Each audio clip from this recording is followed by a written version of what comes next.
Yo, yo.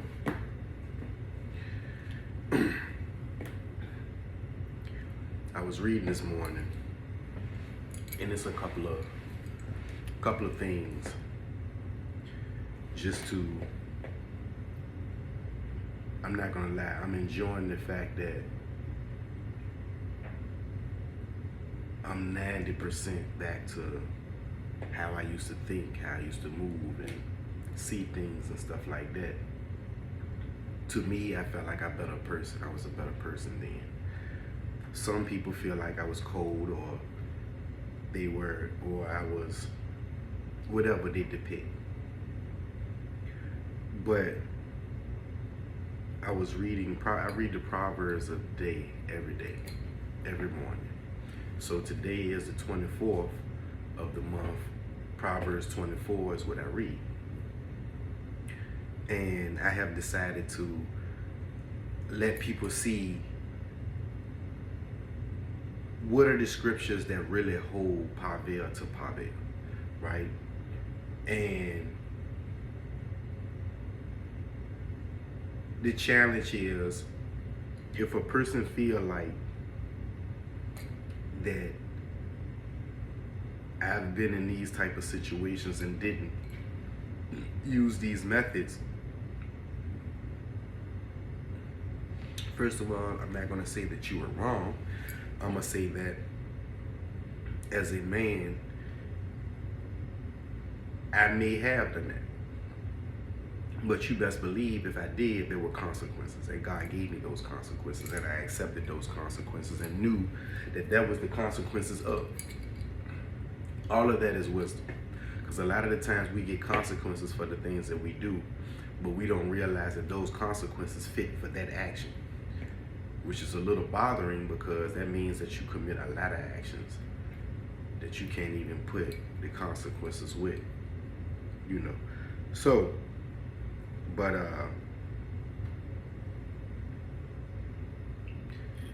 this is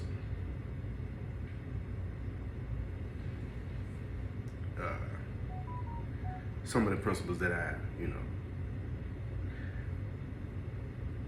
in Proverbs 24:11, it says, "If thou forbear to deliver them that are drawn unto death, and those that are ready to be slain.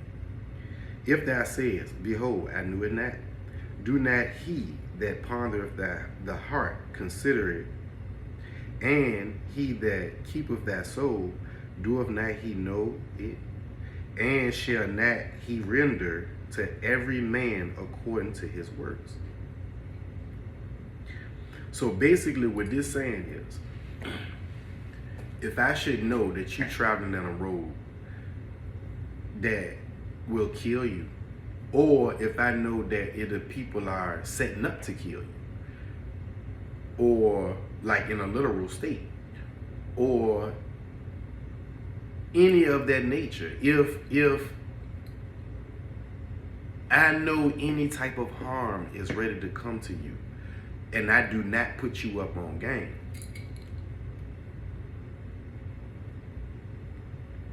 there is a consequence for me. And clearly it says, "And shall not he render to every man according to his work?"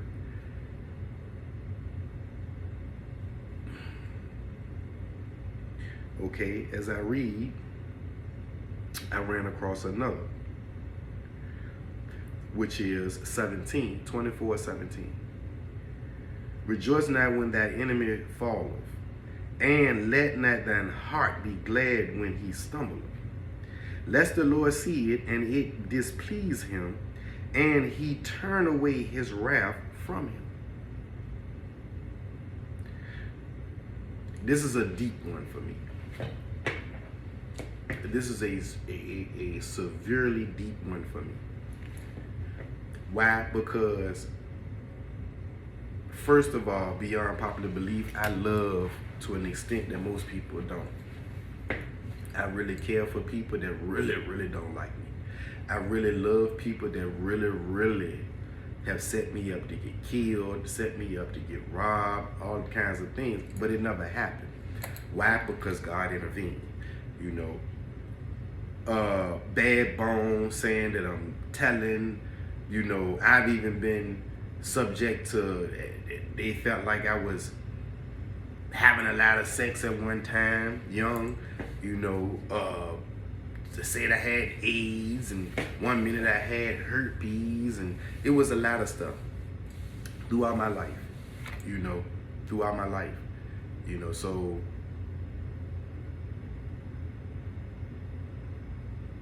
but mind you, again, I've been reading these Proverbs. I'm talking about every morning, to the point that it's not too many of these scriptures that I don't know. That I don't know the address to, what Proverbs it go, because I've been reading it repetitiously every morning. I'm talking about incarcerated, come out in the streets, selling drugs, guns on my hip, blunts in my mouth, all of that, and still in the morning we'll read Proverbs. And I used to say this all the time. Jesus checked my attitude to the point that if I should not do what I'm thinking to a person that have done something clearly to me, like went out their way to do anything, then it would be this abundance of blessing if I should just let it go. You know what I mean? But it's a different let it go. It's a let it go with no ill malice towards them. Cool, they did it, boom. Such as, like, oftentimes, and I'm learning that even today right now, playing in your face is the thing. You know what I mean? And the only reason why that's the thing is because Satan, man, that's how he strategically break us down, through emotion. Now, if we always under the influence, what is under the influence? It's a mood-altering substance. So meaning, if it's a mood-altering substance, that means it alters how you feel. Think about that. It alters how you feel. Sometimes contaminate how you feel to make you make decisions to hurt others. Hurt people. That's the only thing I can read out of someone that I love playing in my face with someone else that I care for. And that's often that type of stuff going on right now. And it's like, with this scripture right here, it protects me. So now, but this really get this, man. Like, people don't understand the dynamics of it. If I love you and you're playing in my face with somebody that I care about, then if I should do what this tell me to do, because, like, listen to what it says. It says, rejoice not when thy enemy fall, and let not thy heart be glad when he stumble. So meaning, I don't have the luxury as a Christian to sit around and say, because they doing me like that, that should happen to them, or this should go with this, and this should do. You know what I mean? I don't have the luxury of that. I just got to switch lanes. And I just got to back out of it and let people have who they want. Because you got to think, take the emotion out of it and do the math. Because clearly, if these two people that are led by Satan, which is emotion, are being credited to me, right? So if they have this credit nature in them, or it could be under the influence, then by math, they only deserve to be with another credit person. And if you don't fit the suit of being in the credit, the credit, right? It's credit, but credit situation, then God is going to eliminate you out of it. He's going to pull you out of it, right? But this is the thing. If I have no ill malice towards y'all and I still love y'all like I do, then that means he's going to turn on a pain. it says, rejoice not. Why? Because if I do rejoice at it, lest the Lord see it and it displease him, and he turn away his wrath from them. So meaning, the wrath is poured on them for you. So in order to turn the wrath off, I have to enjoy the wrath that's happening to the person that I love.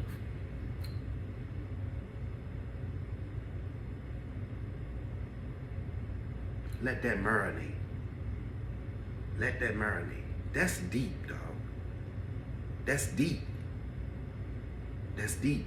And for anyone that's putting anybody in that situation, man, that has a good God-fearing heart, you playing in dangerous waters. Man, Jesus said, if any should offend one of my children, right? If any one of you should offend one of my children, meaning a child follows Jesus innocently, right? It's a child. That's why, like, at a younger age, man, we lock hold to things, man, and beliefs and stuff like that innocently. We haven't been burnt bad yet. So it's like we haven't been burnt by Jesus. So you just follow him innocently. You know, turn it over. Follow. You just follow it. It don't mean that you ain't making mistakes. You're a child. You're a child. So you're going to make decisions that's like, oh, man, what, the preacher man made that decision? It's like, hold up. Child, I'm not a preacher, man. So it's like, and I want to be, but it's like he said, for any person that offends the least of my children, one of my children, it's better for you to take a milestone, wrap it around your neck, and plunge it into the ocean. So basically, drown yourself. It will be better that you drown yourself to a perfection that you will never float to the top. Right? That's what Jesus is saying.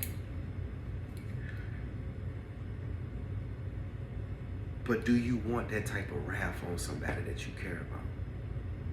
Even though the stuff that they're doing to you. It's like, think about it. It's a slogan that I'm starting to use. If I'm riding on depression fumes and you gaslight me,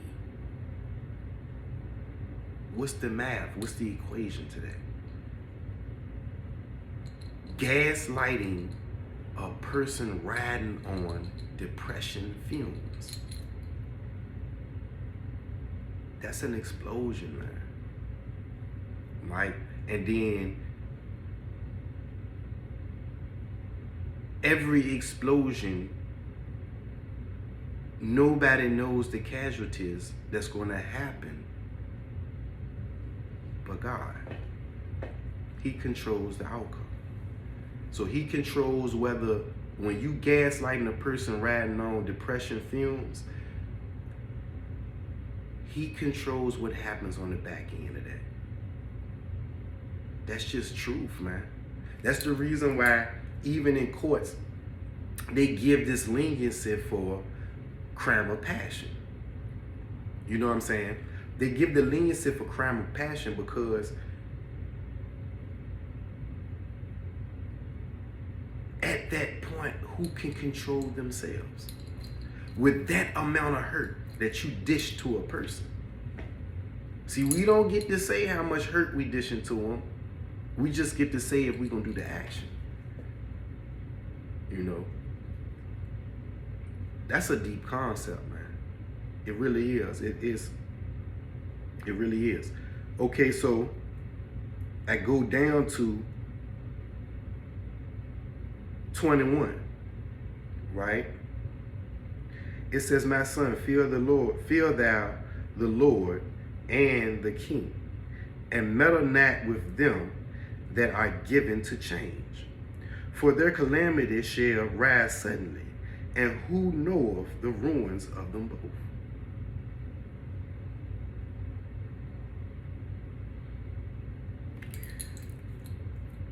This one I know that the world evolves every day. It does. But we're considered, for those of us in Generation X, we're considered the sandwich generation. Why are we the sandwich generation? Because we're in the middle of floor model TVs, rotary phones, all the way to what I'm doing now, right on my phone. Videos, walking around with your phone. We're in the middle of all of that. So that means we're in the middle of old principle rules to new principle rules. And we get to see how it transpired from then to now.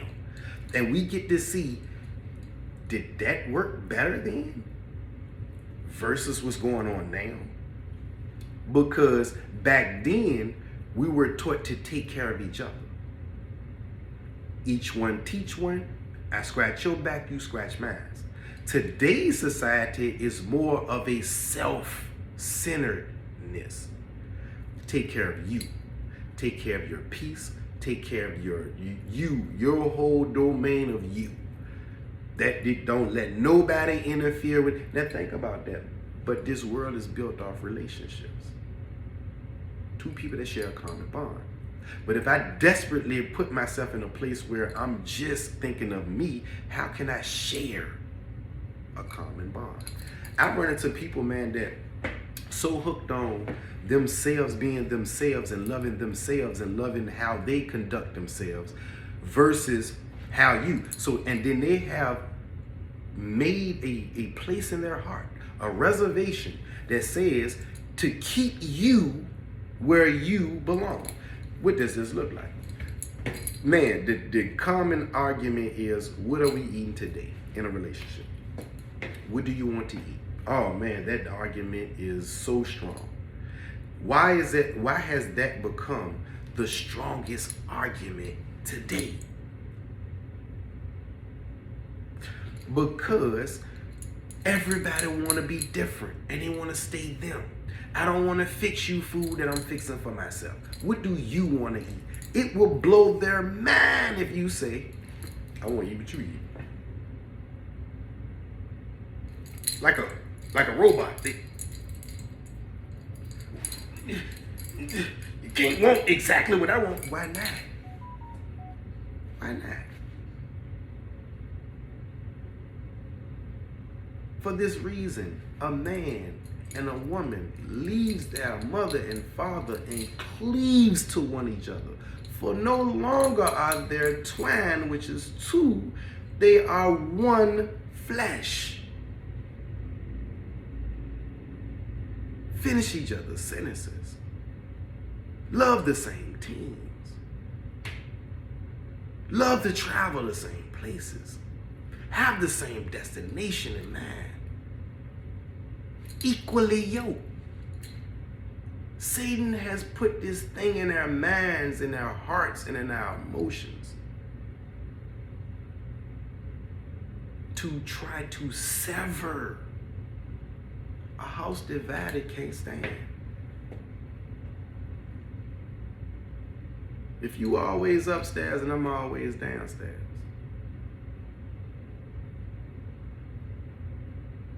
how are we connected? I had a conversation with my sister, and she helped me see things clear on an aspect. We were talking about dating people like us, and she mentioned she loves basketball, which she does. She's very good at basketball. She's latched on to tennis now, so she's an athletic woman, right? So coming in our day, coming up, see, that term has gotten almost erased, a tomboy. Due to society and how people vision sexuality and things like that. But there was a such thing as a tomboy, right? And tomboys just like to play what we do, but they still were feminine women and they like men. You know what I'm saying? They just like what we do. Now, what does that mean? That means that they actually can connect.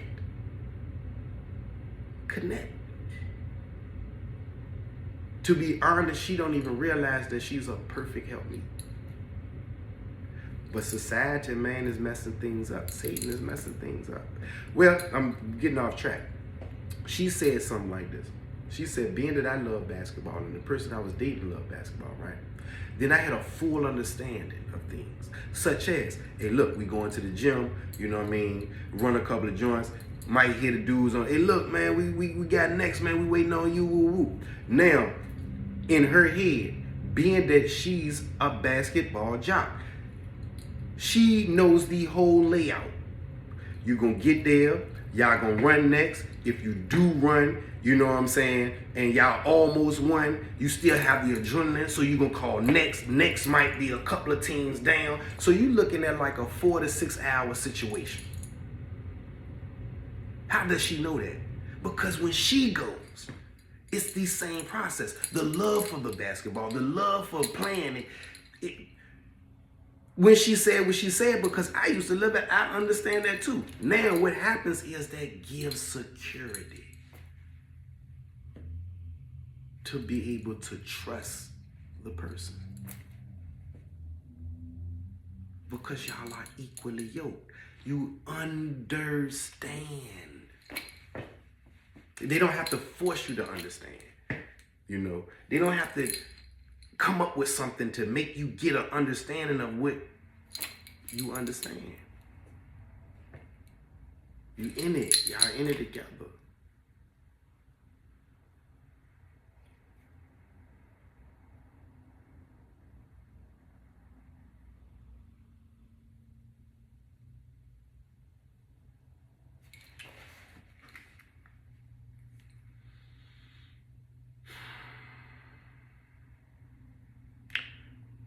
But I said all that to say, when they say giving the change and stuff like that,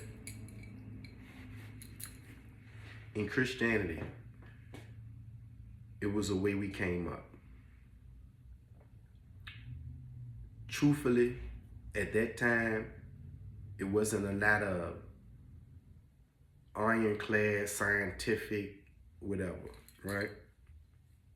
Which makes me feel like that was the more organic praise then. Because a lot of the things are being taught in today's Christianity was not being taught back then. It wasn't, you know. And everybody I've seen that latched on to how it was back then are successful and comfortable today. But their comfort and peace is slowly being compromised by the new age of things. It's almost cliche. It's been cliche throughout. New church starts in the basement, starts in a school cafeteria. However, it gradually moves up to another building or space or whatever. Now, this is because these are organic praises. No tainting, raw. Because that's normally how we start off. We start off on fire, you know, and have no care of offending anyone because it's a fire in you. You're just putting it out. God blesses you for it. Now you have a mega church, right? Now numbers become a factor of how to keep the mega church running, bills and things like that. So you learn that because you're giving all this raw power, you're attracting people that really need this raw power, right? But then some people come in attracted to that raw power, but get beat down by that raw power. So now they're starting to really look into their lifestyle and how they do things. Well, some gonna start not coming because they look at their life and they really beating themselves down. Now, in return, the preacher starts to dilute the word because they don't want to offend people. They still want to keep them around and let us watch you change. But they get scared because the numbers are diminishing but the thing is because you're giving that raw power. They're gonna come back. They just God got to work with that. We can't water the seed, put it in the soil, you know what I'm saying, and be the sun to make it, we can't do all of the components. God has to do one. He can do all of them by himself, but we gotta leave room for God. You know what I'm saying? So just because a person stopped coming and things like that, that don't mean that they're finished. Keep that raw power. You know what I mean? Whether it disrespects their sexuality or and things like that. But you got to think about this. There's somebody that made that. So you don't get to decide to be different than what he made. So sometimes that depression alone, it says with much knowledge comes grief, and with much understanding comes sorrow in Ecclesiastics. That means with more of this, you get to understand that, oh, I got all this knowledge, but that means I've been doing it wrong the whole time. Well, how do I fix it?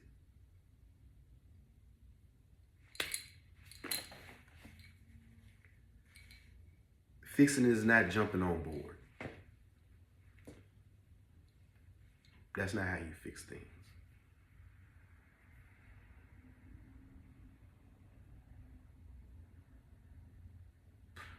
It's been a while since I've done a 30 minute.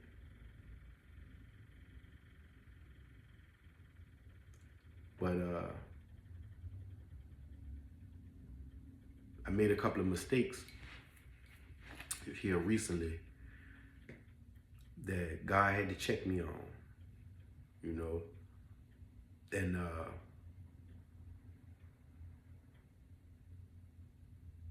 I realized that, first of all, let me say, I'm not God. But I do understand how he moves, I do. And I know it's self-esteem preachers and all that. You don't never understand how he, yes, you can. Like, think about that. Do the math of that. He made us in his likeness. How do you not understand you? It's because you're not allowing yourself. You already giving yourself shortcomings before you even start. But oftentimes I get in relationships with women and I tend to want way more for them than what they want for themselves. A lot of the times they just want basic things because they feel like those basic things can make them happy. They will be happy with that. You know, they're cool with that, you know. But because of my love for them,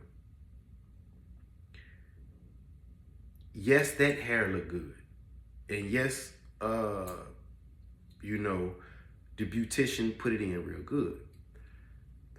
But there's other hair, right? Might cost a little more, but I know the look you're looking for. That's a settling look. It does look good, but the look you're looking for is over here. And I'm oftentimes that they get offended and make it seem like I'm belittling them or making them feel weak, or, you know, but that's not where I'm going with that. I really want better for them. Well, I said all that to say is God had me in a place where I was becoming impatient. And he told me to just do a certain thing, man, and he was going to take care of me. But I felt lonely. See, here comes Satan. These are the things that Satan does. If you ever want to know how Satan moves, he's going to move on your feelings. That's what makes us make rash decisions. God wants us to think of the math. What does that look like? Faith. The evidence of things hoped for and the substance of things not seen. Listen to that definition alone. Evidence, substance. Evidence means I've showed you some things, or you've seen some things that can relate to that I will do this for you. Evidence, substance. Substances are something that you can touch. see what I'm saying? So, one of your five senses can relate to this, a substance. So now the thing is, basically what he's saying in that definition is rely on what I've already showed you. So meaning I'm not even going to ask you to rely on it until I show you.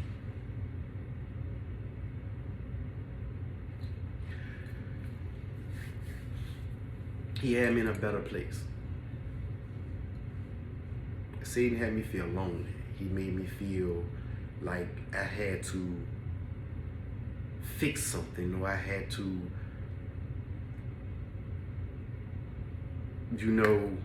prove myself, or he did. And it caused me to do a decision that truthfully is a setback. I could do way more for people here where I was at. I was in a better place where I was at. Truthfully, I didn't want for nothing. I had everything where I was at. But the sadness was, I knew that who I loved over here didn't have what I had. They weren't living like I was living. They weren't seeing what I was seeing.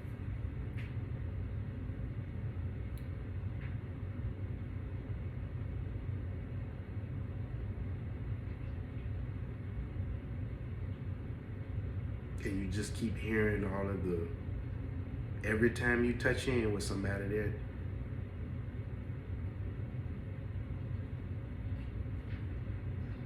barely making it. Barely holding it together.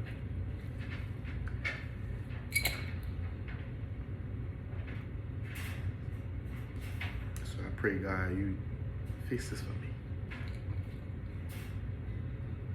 I was hard-headed and I messed up. And I don't fault no one. I'm not mad at no one. I just have a lot of empathy for everybody.